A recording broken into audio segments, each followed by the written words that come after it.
সময় যে জঙ্গি হানা হয়েছিল, সেই জঙ্গি হানায় আমাদের ভারতবর্ষের বীর যোদ্ধা তারা প্রাণ বলিদান দিয়েছিল ভারত মাকে রক্ষা করার জন্য। আর ভারত মাকে রক্ষা করার জন্য এবং ভারতবর্ষের সেই সুসন্তান তাদেরকে আমরা প্রতি বছর এই দিনে আমরা স্মরণ করি।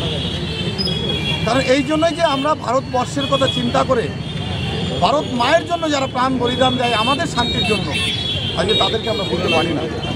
তাই তাদেরকে স্মরণ করেই আমরা আজকে তাদের জন্য নীরবতা পালন করলাম এবং তাদের স্মরণ করে আমরা মোমবাতি মিছিল করে আমরা এই ত্রিপুলপাতি মোড়ে তাদের শ্রদ্ধার্ঘ্য নিবেদন করলাম। ভ্যালেন্টাইন্স ডে হচ্ছে আমাদের ভারতবর্ষের কালচার নয়, এটা হচ্ছে ইউরোপিয়ান কান্ট্রির কালচার। আর তাদের কালচারকে নিয়ে বেশিরভাগ মাতামাতি এইসব কিছু মানুষ আছে, এগুলোকে ঢুকিয়ে দেয় বিদেশিরা, মনের মধ্যে ঢুকিয়ে দেয়। এবং ফেসবুক টুইটারে আমি অনেককে দেখেছি, বাচ্চা ছেলেকে তার মনে বলছে মামি আই লাভ ইউ, এরকম বলে তার ফেসবুক করেছে। কিন্তু সে সময় এটা বোঝাচ্ছে না যে বাবা এটা নয়, এটাই আমাদের ভারতবর্ষের কালচার, যে ভারত মায়ের জন্য যারা প্রাণ বলিদান দিয়েছে তাদেরকে স্মরণ করা আমাদের দায়িত্ব এবং ভারতবর্ষের কালচারকে আমাদের পালন করা কর্তব্য। কিন্তু তা না করে তারা কিন্তু বিদেশি যে কালচার আছে ভ্যালেন্টাইন্স ডে, সেই জিনিসটা তারা পালন করছে। আমি এইটা কি সবাইকে বলতে চাই যে এই দিনগুলো আমরা পালন করি, ভারতবর্ষের কৃষ্টি কালচার যেগুলো আছে, আমরা বিদেশি যে কৃষ্টি কালচার সেটাকে নিয়ে না মেতে ভারতবর্ষকে রক্ষা করার জন্য যেসব কর্তব্য পালন করা, সেটাই দায়িত্বশীল হিসাবে পালন করা।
আপনি কি জটিল কিছু সমস্যায় ভুগছেন, সমাধান পেতে চান?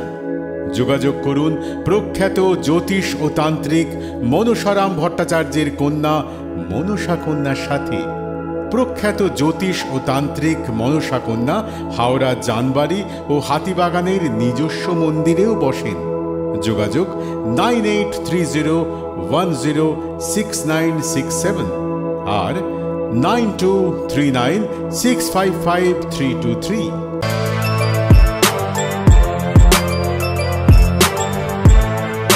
এখন অনেক বড় শ্রী লেদার্স হাওড়া ময়দান।